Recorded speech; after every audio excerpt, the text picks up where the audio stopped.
Olá, sejam muito bem-vindos ao Mais Saúde, um videocast do Hospital Santa Catarina Paulista, criado para abordar temas ligados à saúde e bem-estar. Eu sou Yuri Bittencourt, oncologista clínico do Centro de Oncologia e Hematologia do Hospital Santa Catarina. Com a chegada do verão, a estação mais quente do ano e, consequentemente, a maior exposição da população aos raios solares e radiação ultravioleta, cresce a nossa preocupação com o aumento dos casos de câncer de pele. Ele é considerado o câncer mais frequente no Brasil e no mundo. O câncer de pele não melanoma é responsável por aproximadamente 30% de todos os casos de tumores malignos registrados no nosso país. Segundo o Instituto Nacional do Câncer, o INCA, cerca de 185 mil novos casos da doença são esperados por ano no Brasil. Para falar sobre esse tema, eu tenho aqui comigo dois convidados muito especiais, o Dr. Herbert Amaral, dermatologista focado em tumores cutâneos, e o Dr. Eduardo Bertoli, cirurgião oncológico, que comigo compõe o núcleo de oncologia cutânea do nosso hospital. Sejam muito bem-vindos ao Mais Saúde. E antes de iniciarmos o bate-papo, eu gostaria de ressaltar que esse videocast está sendo gravado em um dos nossos box de infusão aqui do nosso Centro de Oncologia e Hematologia, com essa vista privilegiada para a Avenida Paulista. Bom, então para começar esse bate-papo, eu gostaria de convidar o Dr. Herbert para responder a pergunta, que muito é se falado sobre o melanoma, mas a gente tem outros tipos de câncer comuns na nossa população, até bem mais comuns que o melanoma. E eu queria que você falasse um pouquinho sobre os subtipos aí que as pessoas deveriam ficar atentas também. Bom, Yuri, basicamente existem três tipos de câncer mais frequentes no Brasil, né, e no mundo. Nós temos o mais frequente, que é o carcinoma base celular, que é o mais frequente, mas também é o menos agressivo, que ocorre na face, em áreas fotoexpostas, quer dizer, em partes que são expostas à luz. Nós temos também o segundo mais frequente, que é o carcinoma espinocelular, que também está relacionado, aparece em áreas fotoexpostas, e, como você falou, já o melanoma também. Tá? Perfeito. Queria chamar o Dr. Eduardo para responder um pouquinho sobre os fatores de risco que a nossa população deve ficar atenta aí com a chegada do verão, como eu mesmo mencionei. Quais os fatores essenciais para a população se proteger aí do risco de câncer de pele? Excelente pergunta, Yuri. Como o Herbert já falou, o principal fator de risco é a exposição à radiação ultravioleta. E como a gente mora num país tropical, que basicamente o ano inteiro tem sol, esse é o principal fator que é comum a todos esses tipos que o Herbert mencionou. Falando um pouco mais específico, quando ele fala de carcinoma espinocelular, áreas que são submetidas a trauma de repetição, áreas de queimadura também são fatores de risco. E quando a gente fala do melanoma, tem um fator de risco muito importante, que são as pintas. A pessoa que tem muita pinta, que a gente chama de nevo, isso também é um fator de risco quando a gente pensa no melanoma, e essas pessoas devem ser observadas, devem ser acompanhadas por um dermatologista. Perfeito. E em relação à proteção solar, o que vocês indicam em geral para os pacientes, uso de proteção, de fotoproteção? Pode falar um pouquinho sobre isso, Herbert? Como o Bertolli acabou de falar, a gente vive num país tropical e a nossa população ela gosta muito de expor ao sol. E uma das maneiras para se poder se proteger da radiação ultravioleta, da radiação solar, é utilizar fotoprotetor, que a população ela precisa estar consciente de que esse é o único meio para a gente poder evitar o aparecimento, né, do câncer de pele e evitar também o fotoenvelhecimento precoce. Perfeito. Além disso, acho que vale a pena ressaltar também o uso de chapéus, óculos escuros, blusas de manga comprida, e em relação à fotoproteção com protetores solares, né, tem toda uma questão de fator de proteção solar e das características de cada protetor solar, né? Então, acho que vale a pena consultar com um dermatologista para saber qual é a melhor opção para o seu tipo de pele, né? E não só o FPS, né, que aparece lá, o fator de proteção solar, mas também existem outras características que o dermatologista ou a equipe treinada em câncer de pele pode orientar em relação aos protetores solares, né? Lembrar também de reaplicar, né? Isso é muito importante. Os protetores solares, a gente esquece, a gente sai de casa, passa e durante o dia a gente esquece de reaplicar, né? Eu acho que isso é muito importante, né, Herbert? Isso daí é uma questão de hábito, né?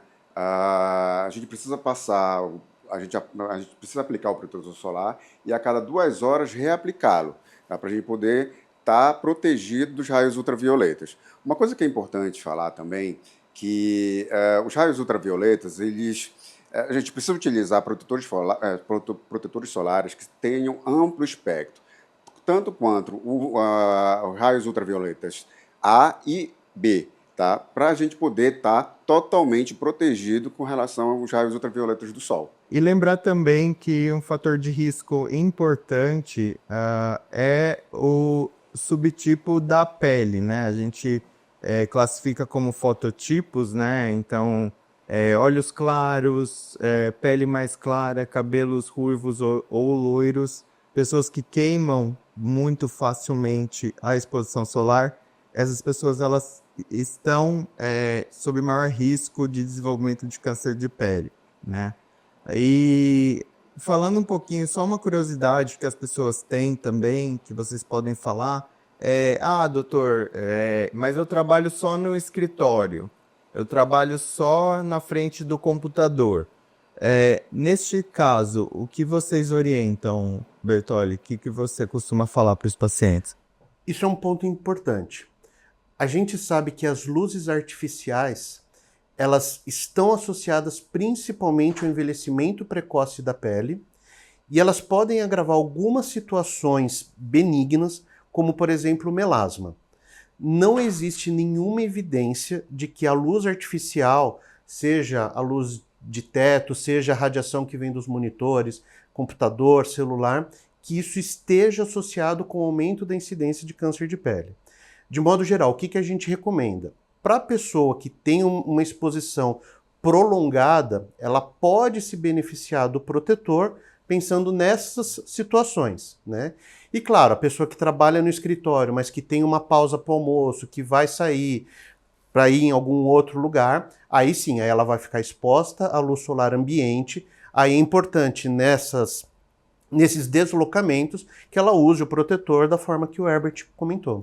Uma coisa que é interessante que você perguntou, Yuri, é com relação a ambientes fechados. Uma coisa que eu sempre falo para o meu paciente, mas que ele pergunta, né? Mas o doutor tem que usar o fotoprotetor também dentro de casa? Se tem que usar o fotoprotetor dentro de casa, porque a luz ela atravessa a janela, né? Então é importante você estar utilizando o protetor para poder também evitar o fotoenvelhecimento e o risco de desenvolver câncer de pele. Perfeito. Outra coisa é que nós, oncologistas clínicos, a gente indica tratamentos oncológicos como quimioterapia, imunoterapia, e esses tratamentos, eles sensibilizam bastante a pele e isso predispõe a queimaduras, manchas. Então, é fundamental que pacientes em tratamento oncológico por outras razões se protejam ainda mais da exposição da luz solar, certo? Agora falando um pouquinho sobre o diagnóstico, né? Quero ressaltar que, primeiro de tudo, fazendo até uma autocrítica, a gente não conhece direito o nosso corpo, né? Então, é importante a gente olhar para a nossa pele, né? É importante a gente conhecer mais ou menos as nossas pintas de longa data.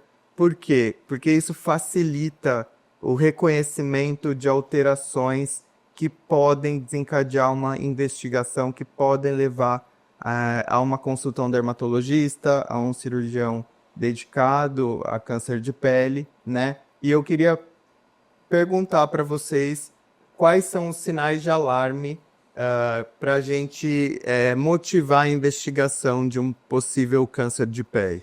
Bom, Yuri, ótima pergunta. O câncer de pele inicial, que está começando, ele não dá sintomas, tá? O que é necessário o paciente perceber quando ele for fazer essa autoanálise, como você acabou de falar, né? Perceber se a pinta ou a mancha escura está crescendo, se está com um formato diferente, se está com uma coloração diferente, tá? Bom, essa é a parte inicial, o câncer de pele que pode estar no início. Outra parte que eu pode identificar também o câncer de pele, só que numa fase um pouco mais adiantada, seria o aparecimento de úlcera, sangramentos, feridas que não cicatrizam, tá? Então, no geral, você tem a necessidade de estar passando com um dermatologista para ele poder realizar ou complementar esse autoexame, tá? Eu digo que o diagnóstico do câncer de pele ele se baseia num tripé, onde você tem a anamnese, onde você realiza a coleta da história do paciente, se o paciente tem uma exposição solar crônica, uma exposição solar aguda, se tem história pessoal de câncer de pele, história na família de câncer de pele, né? Se ele faz uso ou não de protetor solar, né? Se tem episódio de queimadura solar, enfim. Outra parte desse tripé é o exame clínico, né? Onde o médico ele faz o exame de toda a pele do paciente, incluindo as mucosas, tá? Como é que ele realiza esse exame clínico? Através de um aparelho chamado dermatoscópio, né, que é como se fosse o estetoscópio do clínico, mas seria o nosso estetoscópio, né? Então, ele é um aparelho onde ele amplia a imagem das pintas, das manchas, e onde a gente consegue visualizar as estruturas que podem ser estruturas modificadas que levam à suspeita do câncer de pele. E a outra parte desse tripé seria a biópsia de pele, que é super importante, que vai realizar o diagnóstico do câncer de pele. Uma coisa importante, Yuri, é lembrar que não necessariamente o diagnóstico vai ser feito sempre pelo dermatologista. Pelo menos a suspeita do câncer de pele, ela pode partir de qualquer um, mesmo que não seja um profissional da área da saúde. A gente tem profissões como, por exemplo, cabeleireiros, podólogos, tatuadores, massoterapeutas, que são profissões que têm um contato com a pele dos seus respectivos clientes. Então essas pessoas, é extremamente importante que elas assistam o nosso vídeo para elas suspeitarem, né? Então, por exemplo, o cabeleireiro, a hora que está lavando o cabelo de uma pessoa, couro cabeludo é uma área difícil da gente ver. Ele, identificando algo suspeito, ele pode acenar para a pessoa. Você já procurou um dermatologista? Alguém já avaliou essa lesão do seu couro cabeludo? E às vezes esses profissionais conseguem dar início a toda essa jornada do paciente, que vai passar pelo que o Herbert falou, uma consulta, um exame, e aí, em persistindo a suspeita, fazer uma biópsia que vai, de fato, dar o diagnóstico. Isso é muito relevante, conscientizar, né, esses profissionais, né, que trabalham aí diretamente em contato com a pele do paciente, né, de forma indireta ou direta.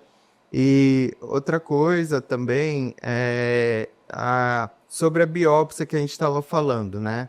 A biópsia ela é de suma importância para que a gente tenha o diagnóstico anatomopatológico.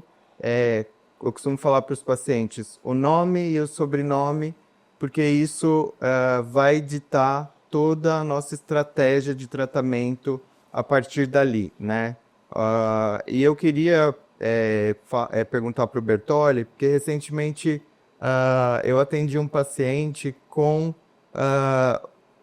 ele vem encaminhado de uma dermatologista geral que fez uma biópsia chamada excisional de uma lesão suspeita para melanoma e de fato veio um melanoma cutâneo, e aí com todas as características do laudo anatomopatológico, que é importante ser orientado para um profissional também, para a gente entender toda aquela sopa de letrinhas, né? Aquele laudo que às vezes é extenso, mas ele me perguntou, eu indiquei depois a ampliação de margem, né? E especificamente no caso do melanoma, eu queria que você falasse um pouco isso, né? Não é só porque o dermatologista geral ali no consultório, ambulatorialmente, tirou que está resolvido, né? Muitas vezes a gente precisa prosseguir para fazer todo o diagnóstico completo e não deixar passar nada. Em relação a isso, Bertolli, explica para a gente, porque os pacientes às vezes ficam confusos. Nossa, mas a cirurgia foi ótima, as margens foram livres, está ótima a cicatrização. Vai ter que reabordar? Por que isso? Isso, sem sombra de dúvida, é uma conversa recorrente que a gente tem no consultório. E aí, para respondê-la, eu vou voltar um pouquinho num dos tópicos que o Herbert falou. Quando o dermatologista faz uma biópsia, e essa biópsia dá um carcinoma, seja um basocelular ou um espinocelular, e essa biópsia, o termo que você usou, ela é excisional, ela remove a lesão por completo, isso muito provavelmente vai ser suficiente. Nos carcinomas, a biópsia ela tem a possibilidade de fazer tanto o diagnóstico quanto o tratamento. E aí, de fato, não vai necessitar nenhum outro complemento, só o segmento desse paciente. No melanoma, isso é diferente. No melanoma, mesmo o dermatologista ou o cirurgião ou quem quer que seja, remova a lesão por completo e venha lá no laudo, junto da sopa de letrinha que você mencionou, margens livres, isso no melanoma não é suficiente. O melanoma vai necessitar uma outra intervenção. E essa intervenção depende exatamente das características que o patologista contar para a gente nesse laudo. Por exemplo, você falou que você encaminhou esse paciente para fazer ampliação de margens. Isso é uma conduta principalmente para os melanomas mais iniciais. Quando a gente tem melanomas que já não foram diagnosticados de uma forma tão precoce, além dessa margem de segurança, a gente precisa associar um estudo dos gânglios, dos linfonodos, que é a cirurgia do linfonodo sentinela. Então isso, o cirurgião, o dermatologista, o oncologista, planeja justamente em cima do resultado da biópsia. E aí, só voltando um passo atrás, uma coisa fundamental. Tudo que for retirado da pele de uma pessoa tem que ser mandado para exame. Mesmo que não haja suspeita de um câncer de pele, isso tem que ser condicionado num frasco com formol, que é o meio adequado, e encaminhado para um patologista laudar, mesmo que seja o laudo de algo benigno. Porque se não fizer isso, a gente perde a oportunidade de tratar os pacientes. Engraçado, né, Bertolli?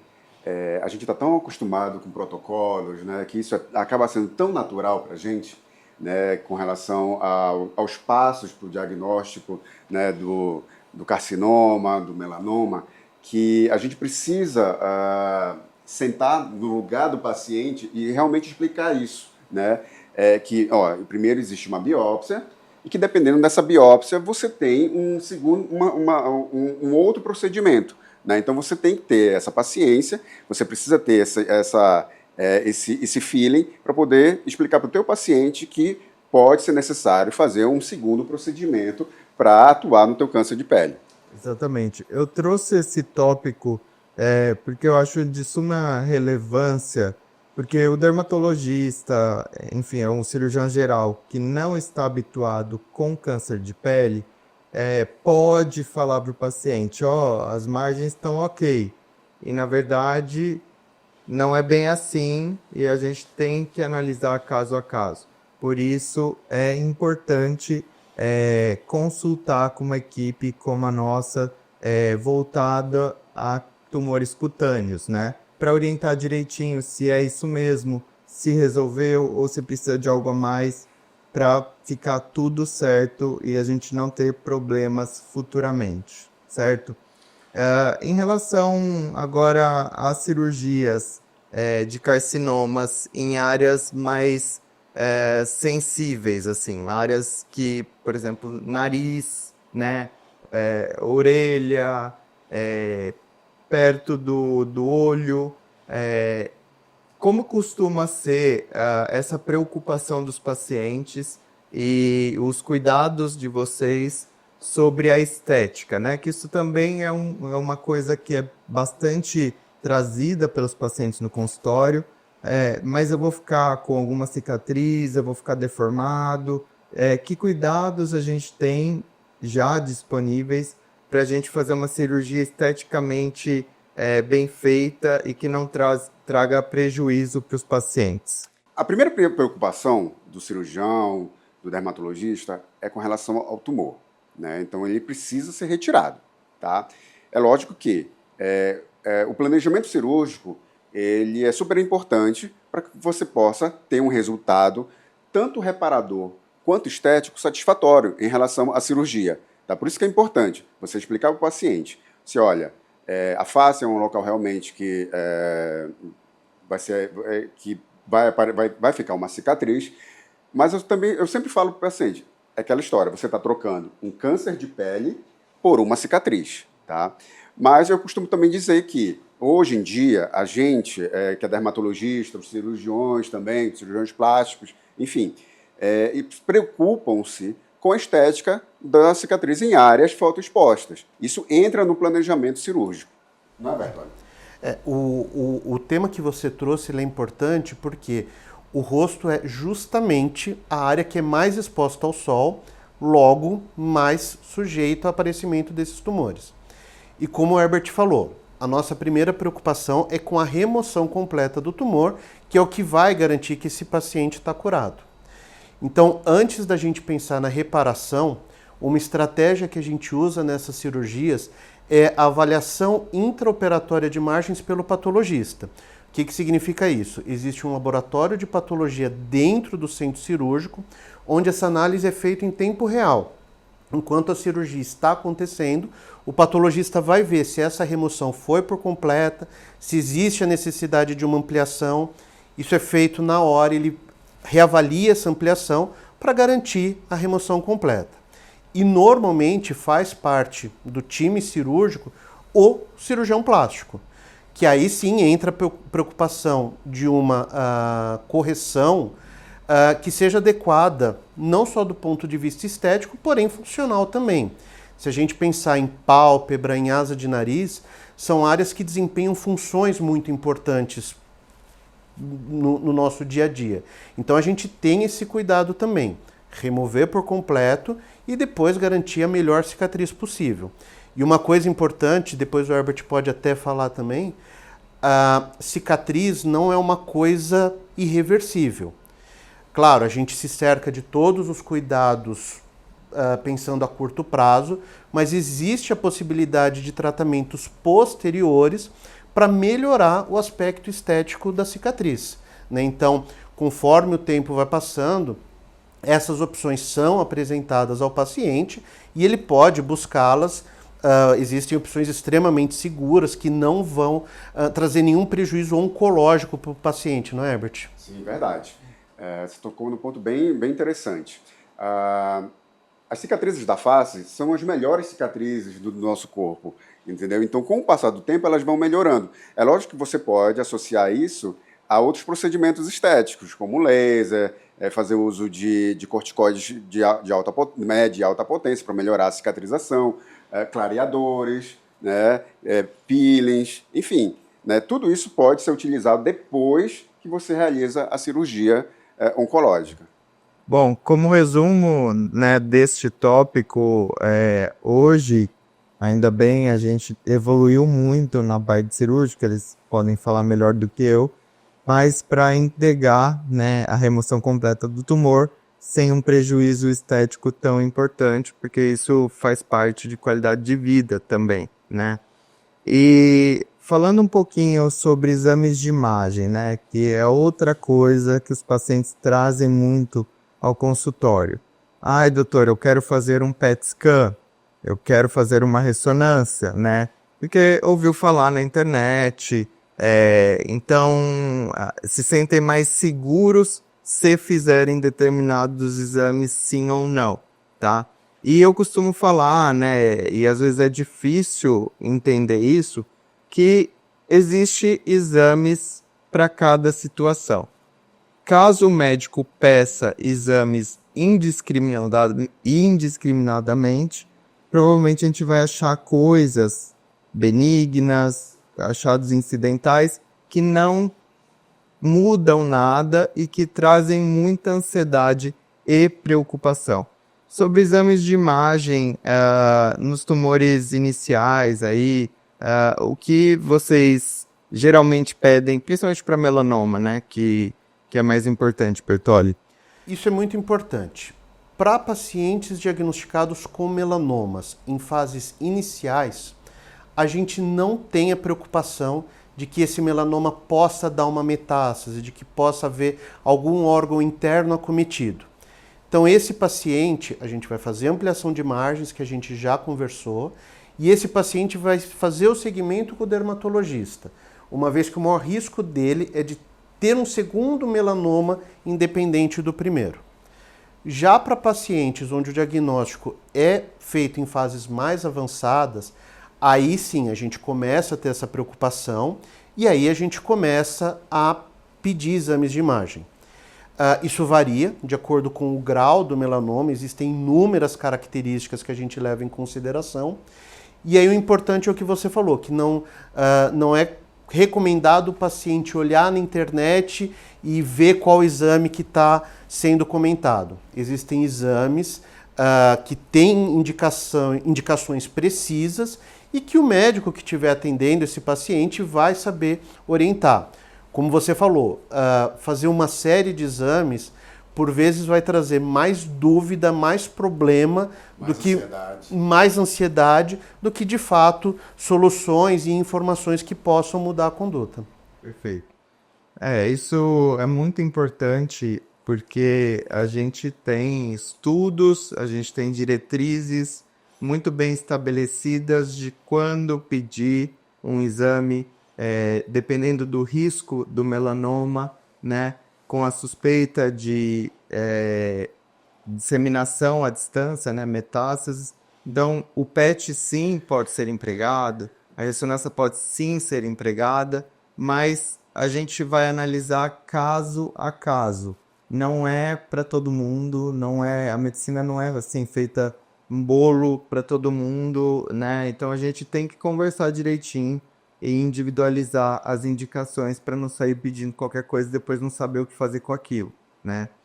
Agora, falando um pouquinho sobre... a gente tem falado, né, no bate-papo sobre o acompanhamento dermatológico, né? Conhecer sua pele é importante e se mudou alguma coisa ou surgiu alguma dúvida, é importante procurar o profissional, o dermatologista, para orientação, para exame físico, dermatoscopia, como o Herbert falou.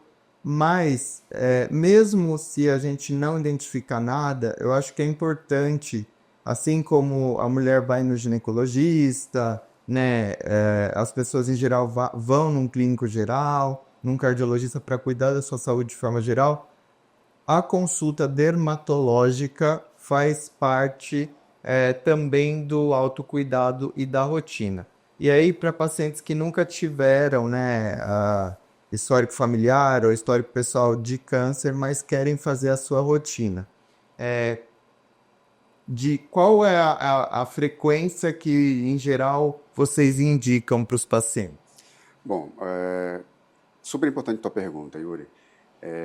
Hoje é indicado que o paciente está passando com um dermatologista pelo menos uma vez por ano. Tá? Pacientes que nunca passaram, que vão fazer sua primeira avaliação dermatológica, que não tem história de câncer de pele, nem na família, né? E o importante é passar pelo menos uma vez por ano com o dermatologista, onde o dermatologista ele vai examinar a pele, vai examinar as manchas, passar orientações, o autocuidado, passar um fotoprotetor, hidratar a pele, enfim, pelo menos uma vez por ano ele precisa passar com o dermatologista. Certo. Outra coisa que os pacientes me perguntam, aqueles que já tiveram algum melanoma inicial, que só precisou, por exemplo, ampliar a margem e está em segmento, eles me perguntam sobre a dermatoscopia digital. E aí eu queria que vocês comentassem um pouquinho sobre esse exame. Bom, A dermatoscopia digital é um exame super importante dentro do complemento do exame da consulta do dermatologista. E ela não é indicada para todo paciente. Ela tem que ser solicitada quando um paciente ele tem história de câncer de pele, tem lesões suspeitas durante o exame físico, tá? Paciente que tem mais de 50 pintas, né, de 25 a 50 pintas, onde a dermatoscopia digital irá mapear, irá fotografar essas lesões, registrá-las e, depois de algum tempo, vai compará-las ao longo do tempo. Tá? Então, esse exame ele é de suma importância para a gente poder fazer o acompanhamento desse paciente. Tá? Perfeito. Quais as vantagens, Bertolli, que você vê, assim, é claro, a tecnologia ela é muito importante, mas quais são os maiores benefícios da dermatoscopia digital, assim? Como o Herbert falou, a dermatoscopia é um exame que tem indicações precisas e a principal delas é o paciente com muitas pintas, com múltiplos nevos. Qual que é o benefício desse exame? Imagine uma pessoa que tem dezenas, às vezes centenas de nevos. É impossível que o dermatologista que assiste essa pessoa e que a própria pessoa consiga memorizar cada um desses nevos e identificar alterações. Então, quando você tem um exame que te permite fazer uma evolução comparativa, ou seja, você vê como a pinta estava há 1 ano, há 2, você consegue fazer um acompanhamento muito mais detalhado. Isso traz 2 grandes benefícios. Primeiro, evita a retirada de pintas desnecessárias. Às vezes a pessoa tem uma pinta com características estranhas, o que a gente chama de um nevo atípico, mas que ele não muda ao longo do tempo. Então você tem segurança em manter esse nevo lá e continuar acompanhando. Você evita uma biópsia desnecessária. E você tem um segundo benefício que é identificar alterações precoces. Às vezes a pessoa tem uma pinta, ela tem um nevo que naquele exame não chama atenção, mas quando você vê ao longo do tempo, você vê que ela vem apresentando pequenas modificações. E essas modificações, por vezes, podem indicar uma biópsia, e é justamente isso que vai permitir o diagnóstico precoce, e um tratamento menos invasivo e um prognóstico muito melhor. Só complementando o que você falou, Bertolli, depois que a dermatoscopia foi implementada no exame clínico do dermatologista, o número de diagnósticos de câncer de pele, de melanoma, eles aumentaram significativamente, porque melhorou a tecnologia, entendeu? Então, hoje o dermatologista, ele diagnostica cerca de 80% dos cânceres de pele em fase inicial, né? E com isso traz você aumenta a acurácia diagnóstica, você evita que o paciente tenha complicações causadas pelo câncer de pele. Perfeito.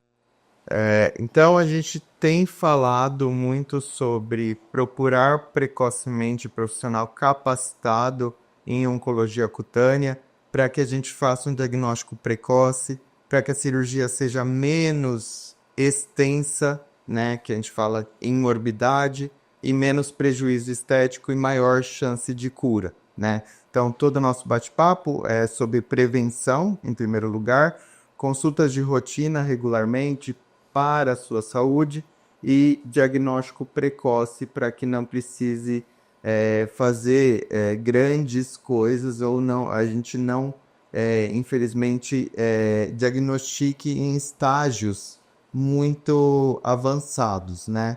Falando um pouquinho dos estágios avançados, né?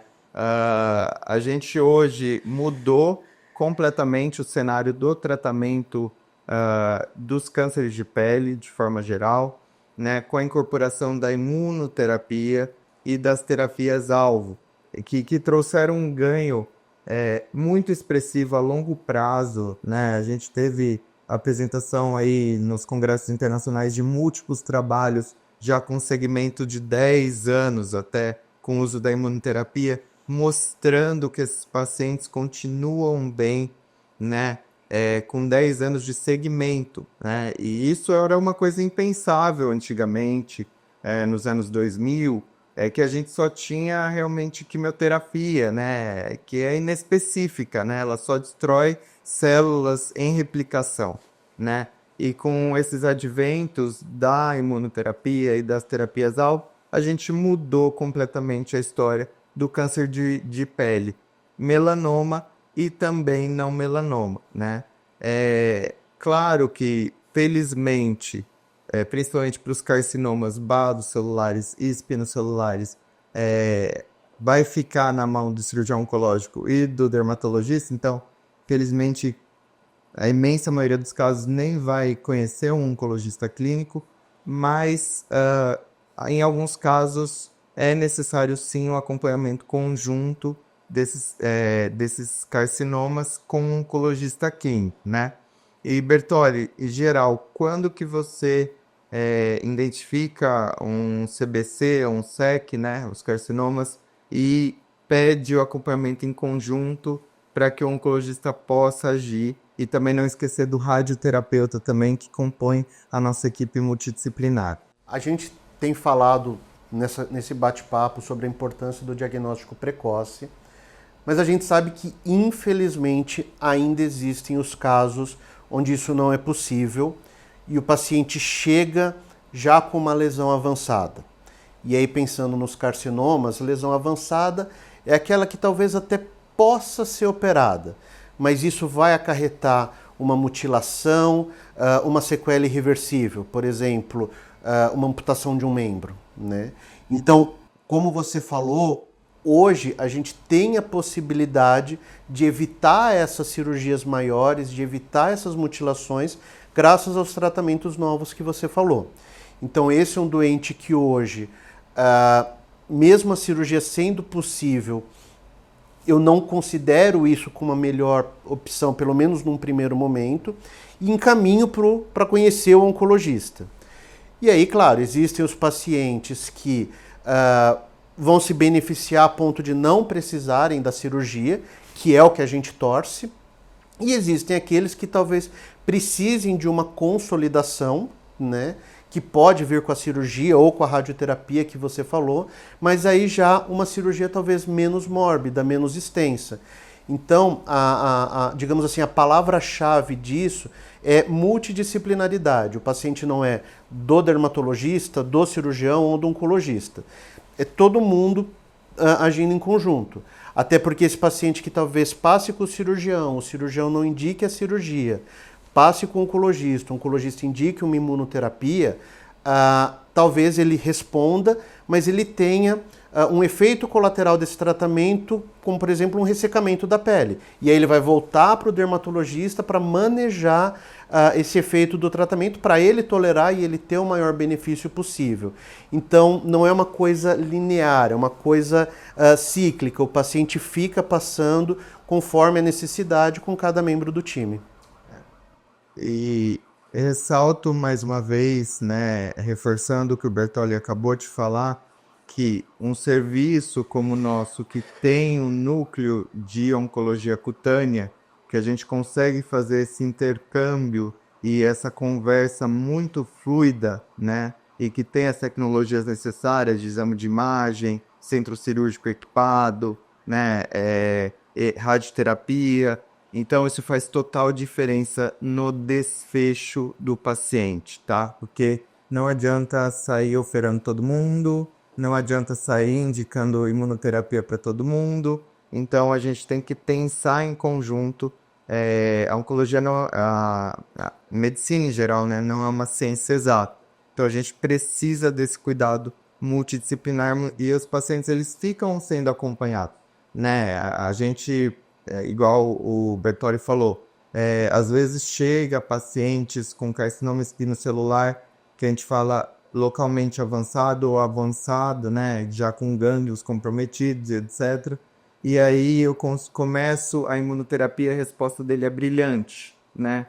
E aí a gente prescinde de uma cirurgia, né? Ou às vezes depois a gente vai lá e, Bertolli, vamos ver se dá para operar depois dessa resposta magnífica, se sobrou alguma coisa, ou irradiar, né? Então, acho que é muito dinâmico esse cuidado e fazer o tratamento em centro especializado muda desfecho completamente, né? Então, é importante procurar profissionais capacitados, né? E lembrar, Yuri, que isso não é uma prerrogativa dos médicos. Esse paciente ele vai ter um acompanhamento multidisciplinar. Então é importante que ele tenha uma nutricionista, porque provavelmente ele vai ter uma alteração da dosagem de vitamina D. Dependendo da cirurgia que ele fizer, ele vai precisar de uma fisioterapia para reabilitar. A gente falou da parte estética, então às vezes ele precisa de um acompanhamento com um psicólogo. Então não é só um time médico, mas sim um time com diversas profissões, com diversas áreas de expertise, todo mundo andando junto. Uma coisa que você falou que é super interessante, é muito importante. Como a gente trabalha de uma maneira multidisciplinar, aqui no Santa Catarina a gente tem a equipe de enfermagem que é super, tá à frente, né, na linha de frente, que cuida desse paciente. Então, é super importante você ter realmente esse trabalho dentro de um núcleo, dentro de um centro especializado, onde você tem uma enfermagem que cuida do teu paciente também, né, que vai estar olhando se está tendo alguma reação adversa, né, que aí ele vai indicar o dermatologista especializado nessa área, né, se tem necessidade de estar passando de volta com o urologista, com o cirurgião. Então, esse trabalho multidisciplinar é o que faz toda a diferença na condução do paciente oncológico. Sem dúvida. Frequentemente eu chamo o pessoal da enfermagem para entrar na consulta comigo, revisar curativo, né, que às vezes precisa fazer ou modificar o tipo de curativo, né, acompanhar o processo de cicatrização. A gente tem também a equipe de curativos, aqui o núcleo de curativos do hospital também, que são muito importantes para nós, né? De forma geral. Eu gostaria de perguntar para vocês também sobre...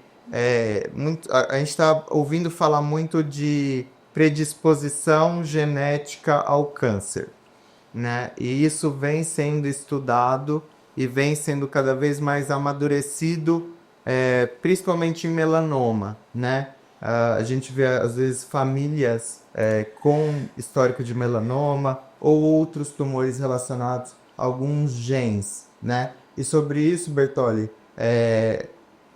quais são as novidades? Como testar, por exemplo, se o paciente tem uma mutação de predisposição ao câncer? Fala um pouco sobre isso, porque eu acho que é um tema de interesse, assim, também. Absolutamente. De fato, existem síndromes genéticas que aumentam o risco de câncer de pele, algumas especificamente relacionadas ao melanoma. Então hoje a gente tem, por exemplo, a síndrome do melanoma familiar, a síndrome do melanoma múltiplo. Quando que a gente suspeita? Quando existem vários casos na família ou quando um mesmo indivíduo tem vários melanomas primários. E aí, nesse caso, a recomendação é que esse paciente seja avaliado por um oncogeneticista que vai julgar a necessidade de solicitar um teste genético e, dependendo desse resultado, fazer o aconselhamento não só do indivíduo, mas da família. E por que a gente fala dessa etapa do oncogeneticista? Porque esses casos associados a alterações genéticas ainda representam a minoria dos casos. A grande maioria dos melanomas entram no que a gente chama de melanomas esporádicos, ou seja, a pessoa tem, por conta de uma somatória de fatores de risco, de uma pele mais suscetível, e isso não implica num risco aumentado na família. O que é muito comum da gente ver, às vezes existem casos na família, na maioria das vezes esparsos, e isso está muito mais associado ao compartilhamento de hábitos do que a uma alteração genética propriamente dita. O que eu quero dizer com isso? Normalmente, pessoas da mesma família terão pele de tonalidade parecida e terão hábitos, principalmente de exposição solar, parecidos. A família que passa 10 meses por ano, os filhos na escola, os pais trabalhando, e aí dezembro e janeiro vai todo mundo para a praia, para o interior e toma sol sem proteção. Então isso tem muito mais relação com o que a gente vê no dia a dia do que uma alteração genética propriamente dita. Daí a importância de uma avaliação, quando houver a suspeita, com o geneticista. Então a gente pode dividir como fatores genéticos, então, né, as síndromes, né, a tonalidade de pele, que é o fototipo de pele, né, com relação à predisposição do aparecimento de melanoma. Esse também é um outro cuidado refinado que a gente tem, que é a consulta com o oncogeneticista para realmente avaliar, né? Como o Bertolli falou, o Herbert falou, o estilo de vida às vezes nos confunde, né? Então, múltiplos indivíduos da mesma família tendo melanoma, às vezes compartilhando o mesmo hábito, e isso não necessariamente tem a ver com predisposição genética, hereditária, tá? Só um detalhe que às vezes as pessoas têm dúvida também, os pacientes me perguntam bastante doutor, o senhor está pedindo um teste genético no tumor e o senhor vai pedir um teste hereditário do meu sangue ou saliva. São duas coisas diferentes, tá? Por exemplo, para o melanoma existe uma mutação muito importante que é do gene BRAF, né? Que inclusive a gente tem as terapias-alvo anti-BRAF, tá? São comprimidos que toma com alta taxa de resposta para esses melanomas que apresentam essa mutação, e esse teste é feito no material do tumor. Agora, quando a gente vai testar o indivíduo para ver se ele nasceu com alguma mutação de predisposição ao câncer, isso é feito nas células sadias, seja do sangue ou da saliva. Mas, obviamente, esses testes eles devem ser sempre solicitados por profissionais capacitados, inclusive a oncogenética, né, esses testes hereditários. O paciente é aconselhável que passe por aconselhamento pré-teste e pós-teste para orientar sobre os resultados, orientar o aconselhamento da família, né? Esses testes, a oncogenética tem sido muito debatida e é de extrema importância para múltiplos tumores, não só de pele, porque a gente consegue identificar mutações de risco e com isso a gente consegue implementar rastreios específicos para prevenir, identificar precocemente e assim aumentar as taxas de cura, tá? Bom, acho que seriam essas as perguntas. Não sei se vocês querem fazer mais alguma consideração. Eu acho que uma coisa que o Bertolli falou que é bem interessante aqui, né? A gente passa realmente 10 meses, né, indo para nossos filhos na escola, né, a gente trabalhando, e 2 meses no interior ou indo para a praia. E aí você tem que cuidar das crianças. Eu tenho um filho de 6 anos de idade, né? E a gente vai muito para a Bahia, né? onde a gente passa esse período do verão.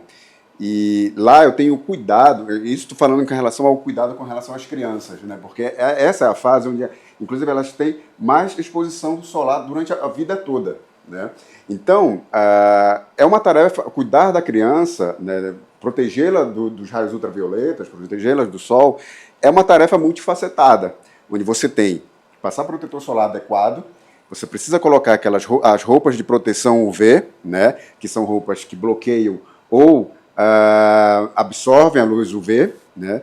E conscientizar a criança, né? tornar um hábito passar o protetor solar para ela e fazer o uso de chapéus com aba longa, e uso de óculos também escuro, né? Então, nesse período, que é o período que está entrando o verão, é super importante cuidar das crianças, levando isso em consideração. Exato. Bertolli, queria dar alguma palavra final? Não, eu acho que foi muito interessante esse bate-papo e eu espero que as pessoas levem principalmente a importância do diagnóstico precoce e que para isso acontecer é importante conscientização e as avaliações periódicas. Eu acho que se tivesse que resumir essa nossa conversa, tudo acaba convergindo para isso. Perfeito. Pessoal, gostaria de agradecer quem acompanhou aí o nosso videocast. Estamos à disposição aqui no Centro de Oncologia do Hospital Santa Catarina Paulista. Como vocês perceberam, a gente conta com grandes profissionais, equipe multidisciplinar à disposição, exames para atender vocês. Muito obrigado e até breve.